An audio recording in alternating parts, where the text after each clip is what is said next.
If you're looking at a patch of lawn and you would really like to create your own garden, then in this video I'm going to show you how I created flower beds on a blank canvas of lawn myself, and also how I made extra additional growing space from pasture land.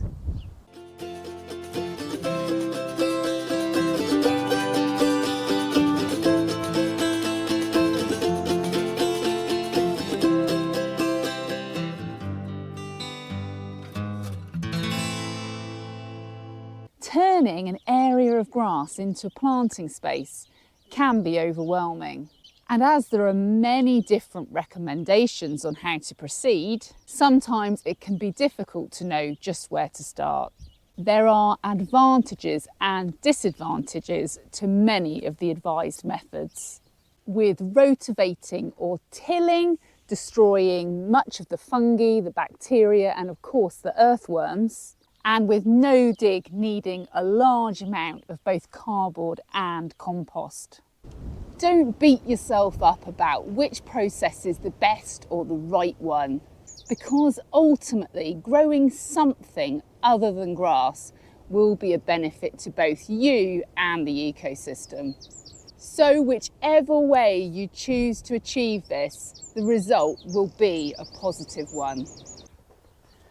Now, here at my chosen spot, I have actually covered the area that I want to turn into a flower bed, and it's been covered for quite some time. But actually, the process that I'm going to be doing today, this is an extra addition that you don't actually need to do. If you've got a patch of grass that you want to turn into a flower bed today, then you can go ahead and do that without this step, because although this has been down for some time, the grass underneath and the weeds are not completely dead yet. Voles absolutely love fabric that they can get under and tunnel under, because of course then they're avoiding predators like owls. So in this area the grass has died back quite a lot, and I didn't realise I had some daffodil bulbs in here, so we'll try and leave those and next year they can come up. And then this area up here, there's quite a lot of perennial weeds and buttercup, dandelions. But the grass is mostly started to die off, strangely, apart from a patch just there.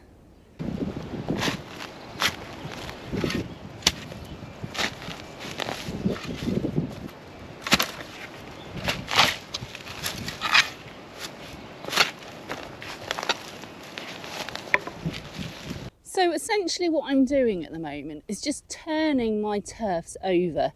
And this is why I was saying, you can do this without having partly suppressed the grass by covering it.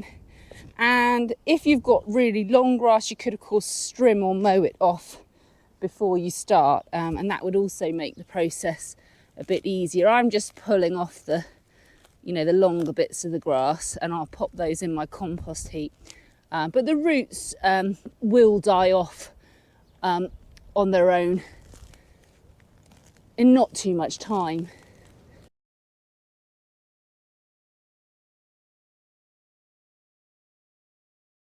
Ideally, you want to be turning your turfs over when the soil is not completely dry or not completely waterlogged either. But when I've been, in need of doing this job in my cut flower patch at certain times when we've had excessive rain, I have created new flower beds in really, really wet conditions. So once you've gone ahead and turned your turf over, it's not a bad idea, particularly if it's in your garden where you're going to sit, have a cup of tea and enjoy it, just to put a nice neat edge on it.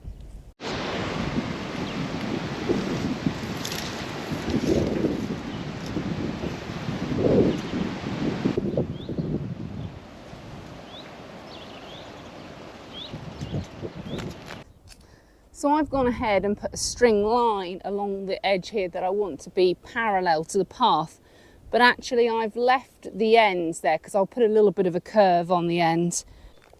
For a more naturalistic appearance, you might like to add a curved edge to your borders. Initially here in the cottage garden, these beds were all straight, and the curve has been added at a later date.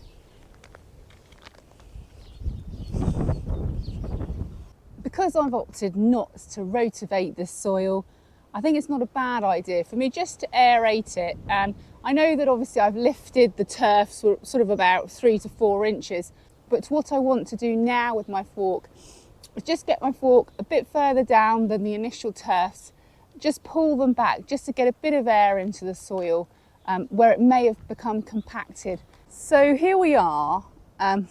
Forgive the poor box plants. I'm afraid they were left in containers for far too long, and this is my attempt at salvaging them. And actually the 3 box plants you can see creating a hedge there were also once upon a time in pots, and they have recovered very nicely. So the hope is that these 2 box here will recover in just the same way. So you can see we've created our bed, well, the beginnings of it anyway. We've aerated the soil, and now we're actually ready to think about popping some plants in it. Before you go ahead and plant your new bed, think a little bit about how much sunlight it receives. Is it shaded by any sort of a wall? And also the texture of your soil. Is it sandy, is it heavy, or is it loamy?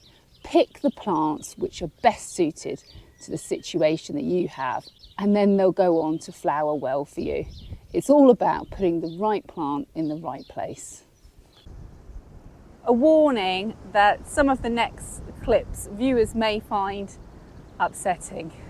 Basically, I dug up lots of self-seeded plants from my cut flower patch back in the autumn, and then a lot of them I didn't even put into pots. I just left them in their lumps of soil, and I've left them out to rough it all winter. So there are lots of very dry and abused perennial plants that I'm about to show you. Hopefully, I mean, they all look like they've actually done exceptionally well. And of course, hopefully, once we get them planted in this new bed, they'll go on and thrive for me. So most of these are things that readily self-seed. There's an awful lot of Alchemilla mollis, which is lady's mantle, which is a really useful cut flower. So I'm very happy to have a lot of this. And this is what I think we're going to pop along the edge of the path there, because it's not too high and it should look lovely. We've also got some euphorbias, feverfew. This poor feverfew really has seen better days. There's a linaria, a toadflax here. What else did I see? Some aquilegia, some granny's bonnet. There's a foxglove there. And then we've got some Achillea the pearl. More foxgloves, some normal yarrow Achillea there. Some Canterbury bells here, and some lamb's ear here. So that's an idea of the things we've got to plant. So mainly perennials. I've got some gladioli bulbs that I'd like to put in here as well that I'll go and fetch. I can't be too precious about this bed because it's not protected by rabbits. So I'm going for things that self-seed and things that I do have in protected areas elsewhere. But hopefully the rabbits will let at least some of it flower and go on to give us a lovely display. So I'm going to go ahead and put things roughly where I think I'd like them to go, and then probably move them around several times until I'm happy with how I think it will look, and then go ahead and plant them. Okay, so I think I've more or less put everything where I think it should go. I've got the gladioli that are going to go here along the fence, and I've put things fairly close together,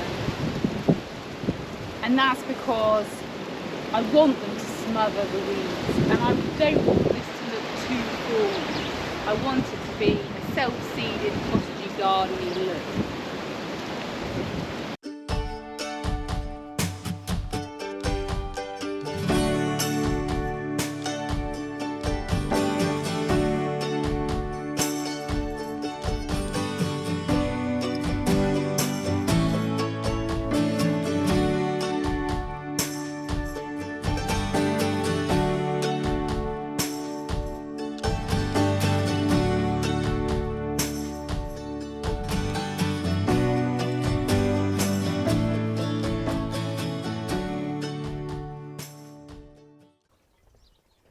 So before I go ahead and mulch this bed, I think these plants are well overdue for a good water.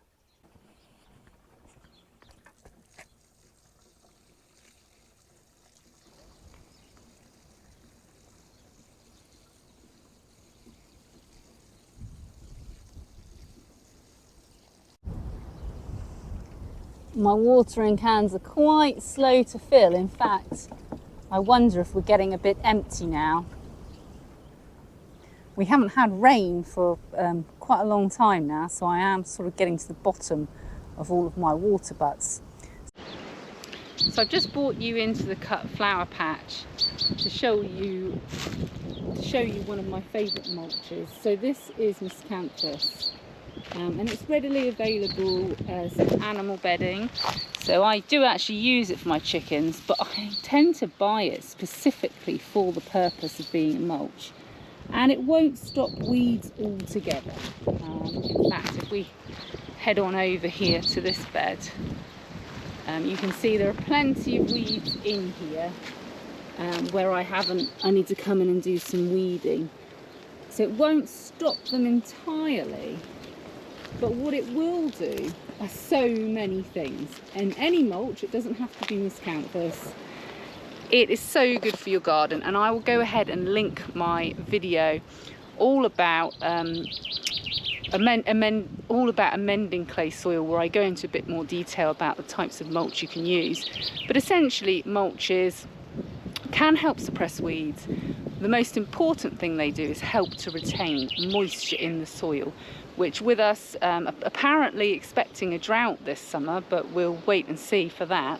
That's so vital. And for me, I use sheep's wool on my roses, and it's absolutely incredible how much moisture that sheep's wool mulch keeps in the soil. For me, gardening on heavy clay, I find the addition of any organic matter as in mulch really helps to benefit the soil and improve its texture. I think I'm just about ready for a cup of tea or a cup of coffee now. Thank you so much for coming along with me to finally tick off another job off the list. I've been meaning to get that flower bed put in since the autumn really, and finally today we've got to it just in time, I think. If you did like this video, please do give it a thumbs up, and if you'd like to follow my gardening and cut flower journey, then of course you can subscribe to my channel. And if you'd like to contribute towards the making of these videos, you can buy me a coffee, and the link for coffee buying is in the description to the video. Thanks very much for watching, and I'll see you next time. So if you've sown too many seeds and you don't know what to do with them all, perhaps you've got an area of grass you could just turn into an extra flower bed.